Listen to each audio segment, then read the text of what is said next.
Am I the jerk for taking my niece to court over a coat? I am a 28-year-old woman, and I have a 16-year-old niece. She is my only sister's only child. 2 years ago, I married a very wealthy man, and because of the pandemic, last Christmas was my first with my in-laws. My mother-in-law gifted me a coat that is worth more than $20,000. I saw her wearing it, asked her where she bought it, and she said that it will be my Christmas gift from her.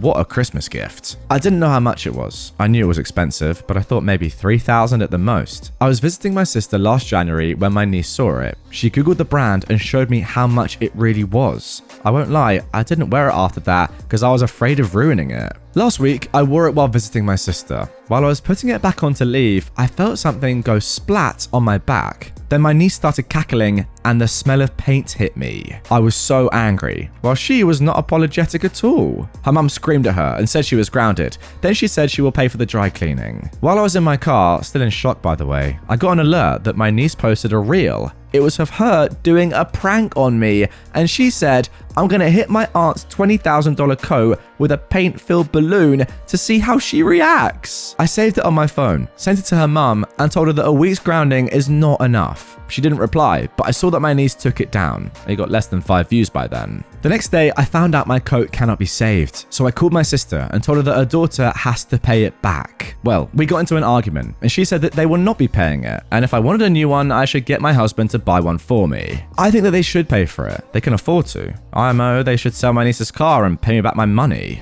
We did not reach an agreement, so I told her that I will be suing and reminded her that I have video evidence that her daughter, A, did it on purpose for online clouts, and B, knew exactly how expensive it was. People in my life are not objective at all. I have some calling me a jerk, some saying they are the jerks for not buying me a new one, and some so obsessed with the price of the coat that they're calling me a jerk for simply owning it and wanting a new one. So, am I in the wrong? Wow, where to even begin with this post? That was simply sensational. First of all, I have to say, pranks like this, I don't know where they've come from or why people are doing them these days, but I don't understand how anyone could ever find that funny. Like, it's just baffling to me. Even if I'm in my darkest humor sense of mind, I still don't really get the joke. Like, it's just ruining something for the sake of ruining it. Where's the fun in that? Like, I thought pranks should be funny. I don't know about you lot, but I just don't get it. So, punishing her daughter, no doubt that's a given. The problem is, should she have to pay back the full value? At just 16 years old, obviously she doesn't have a free $20,000 lying around. And is it really fair to put that sort of money on her mum when it wasn't her that did it? Like, I don't know, it's pretty easy to say she damaged a $20,000 piece of property, therefore she owes $20,000, but I just don't think it's as simple as that. For me, I reckon there should be some sort of middle ground. Look, ideally she'd have the money and pay back the $20,000. I'm not saying that, but she's 16. She just doesn't have that. So, what do you reckon? Find a middle ground or the full $20,000? Let me know in the comments down below. That was a techie one to start with. Am I the jerk for how I fought my boyfriend's medical bill? Going too far.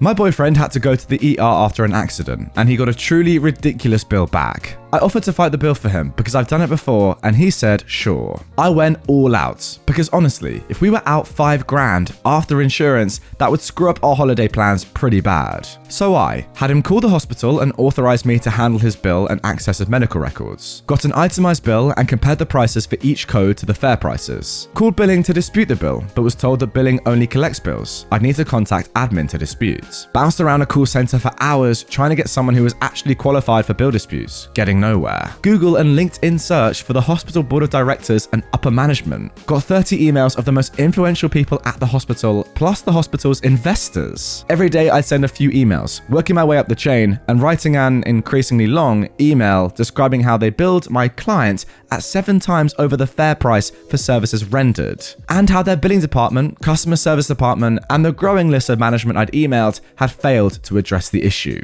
And finally, escalated the emails until I was writing the director level staff with the entire board of directors and a number of outside investors CC'd, asking for a written statement regarding their justification for billing at a rate 7 times higher than the national average, for commensurate services to what is available at other hospitals, and sternly laying out the failures to appropriately respond at every level of the company. Well, once I'd done all that, which was honestly only like 15 minutes a day, they reduced the bill from $5,000 to $26,000. Yep, $26 frickin' dollars. Well, I told my boyfriend the good news, and he was at first overjoyed and blown away, like literally jumping up and down and hugging me and saying I was literally a Christmas miracle. But then when he asked how I did it, I said it wasn't too hard. I just had to send a couple of emails each day. He was curious what I said, and I handed him my phone. He started to get stressed and flipped back through other emails, which there were like 60 of. He told me I went way too far. He was expecting me to dispute through their billing department or something normal and reasonable like that,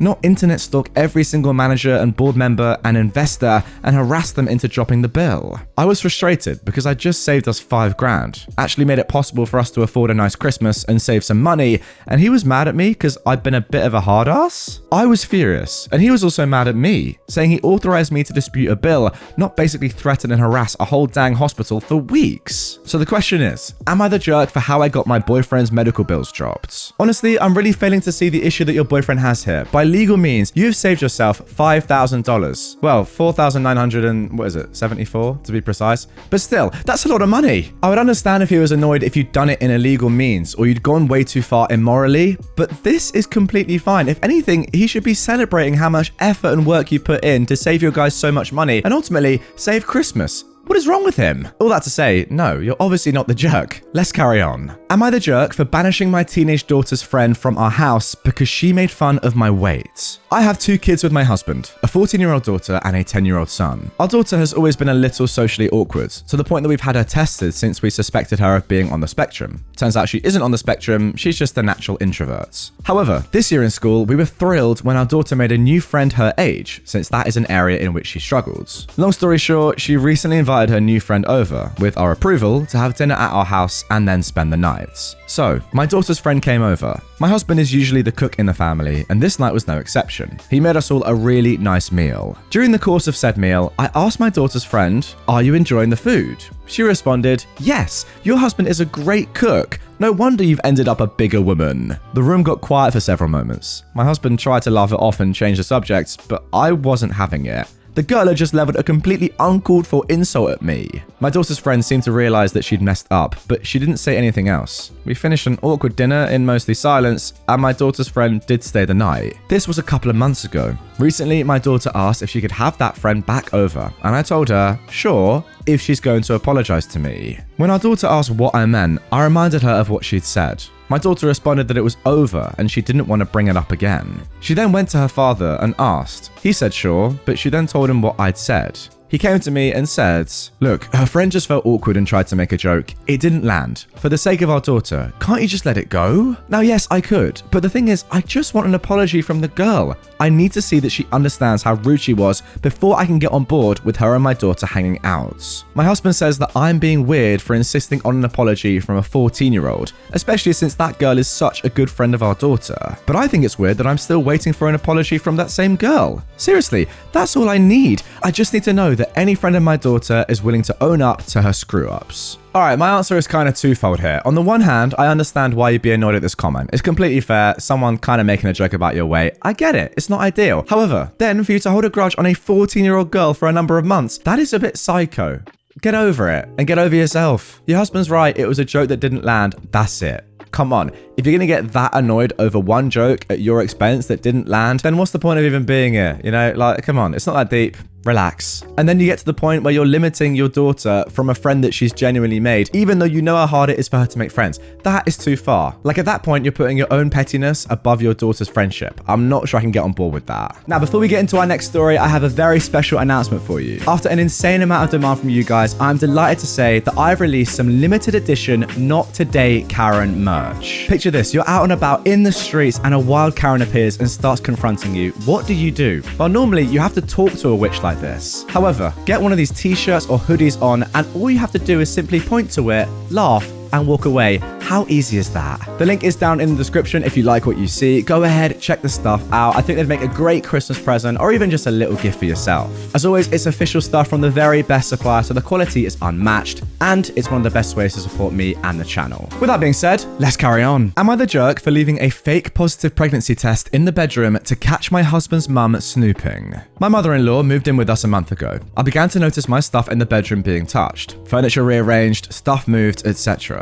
I felt like I was going crazy because my husband is the only one who has access to the bedroom and he doesn't usually touch nor come near my things. I figured it must be his mum walking in and snooping on my personal stuff. I told my husband and he said his mum would never. I had a huge hunch but couldn't install a cam in the bedroom to catch her in the act. So I got me one of those fake positive pregnancy tests and threw it in the bedroom's trash can. Note, the trash can was placed in the corner near the closet. Literally the next day after I got to work, I got tons of calls and texts from my in-laws congratulating me for my pregnancy. My husband came over to my workplace and was all worked up about it, asking since when was I pregnant and why didn't I tell him? I asked how he found out, and he said his mum found the positive test in the trash can in the bedroom. I asked if his answer just confirmed that she'd been snooping in the bedroom all along. He had a realization moment, but demanded we stick to the bigger issue. I said there was no bigger issue because the positive test was fake and this whole thing was done to expose my mother-in-law's snooping. He wasn't convinced. He had me take an actual test right in front of him and he was livid, asking how could I lie about such a thing and break his mum's heart, since I know very well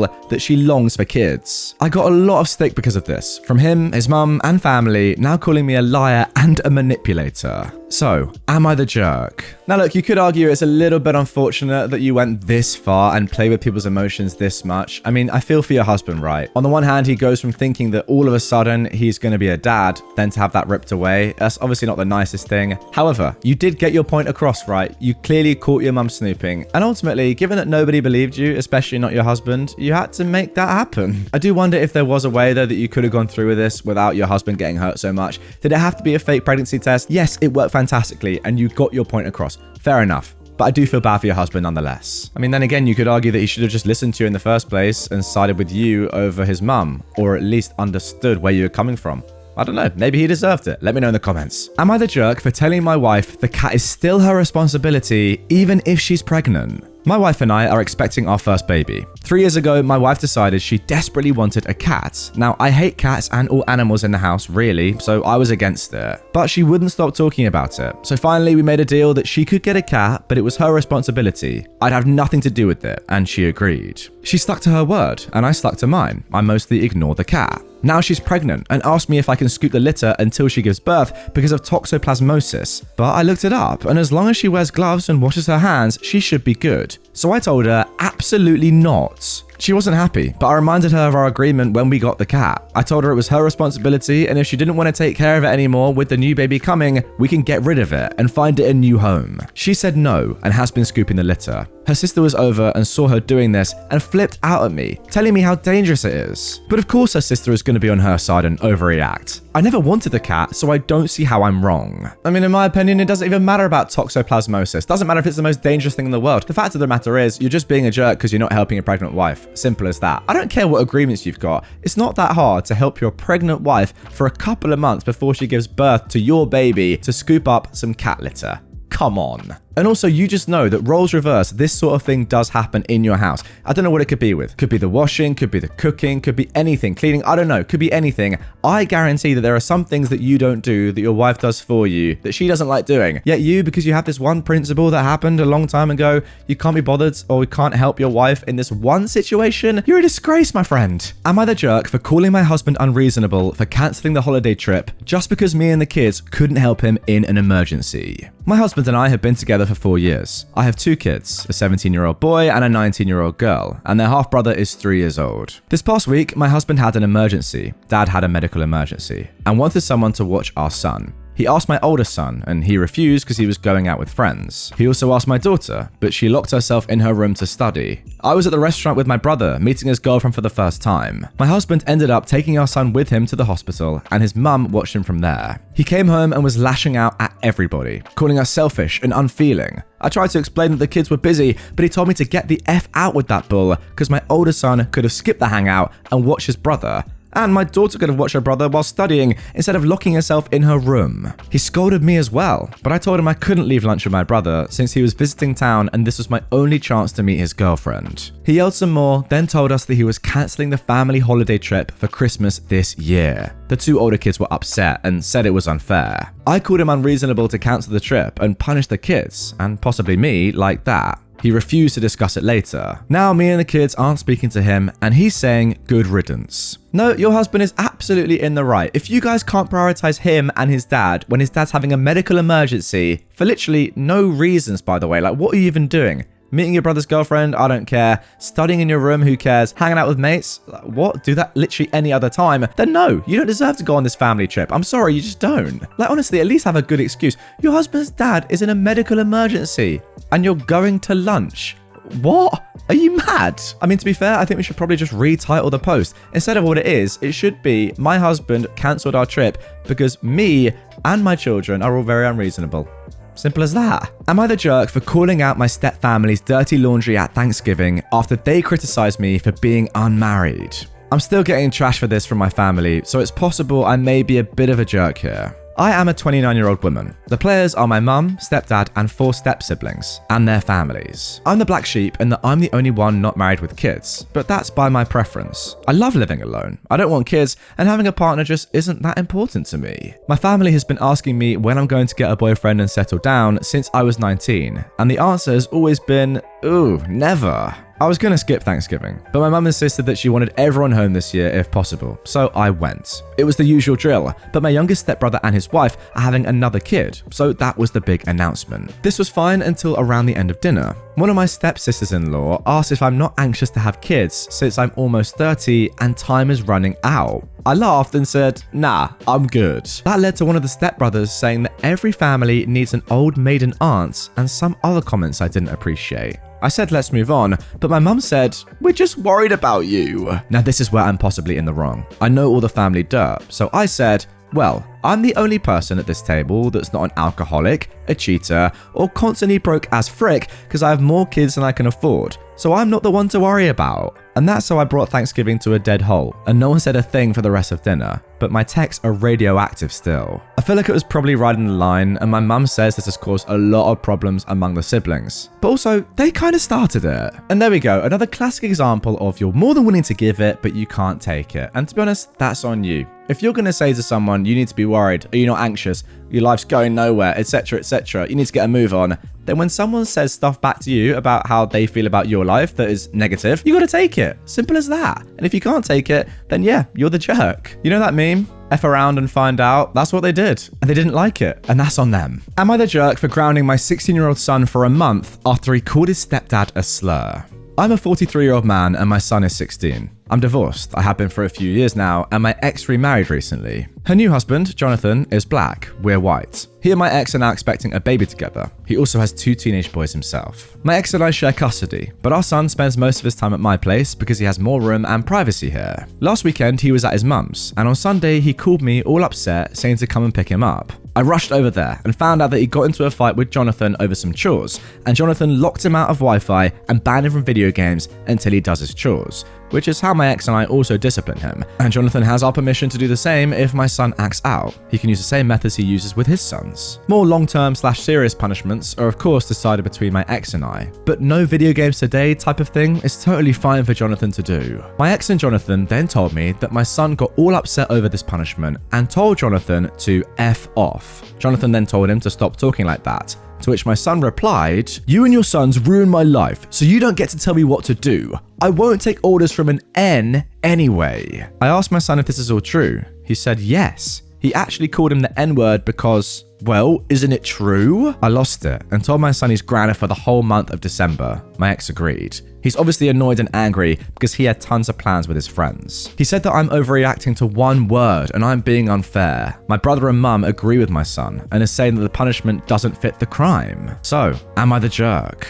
Yeah, obviously not. Your son's just been racist. That's literally illegal. I don't think he realizes at this stage how serious that is. Because if you weren't his dad, you were just some stranger that happened to see us in the street, you could literally report this and your son could literally have charges put against him. You can't do this. It's literally illegal. So the fact that you've only given him a month, let's be honest, is actually quite lenient. I have no idea what your mum's going on about. I mean, maybe it's because she's from the older generation. I don't know. And maybe that's a little bit of a crazy thing to say. But the fact that she's saying that's too harsh when you've literally called someone the N-word, yeah, no, you're just wrong. So there we go. That's going to do it for this one. Save the most offensive till last. That's what I love to do. If you did enjoy it and you want more from me right away, some more Am I the Jerk stories, they're up on screen, down in the description below, whatever platform you're on. If you are new to my content, hit the like button, subscribe, hit the follow button, and I'll see you guys all later on with some more epic Reddit content.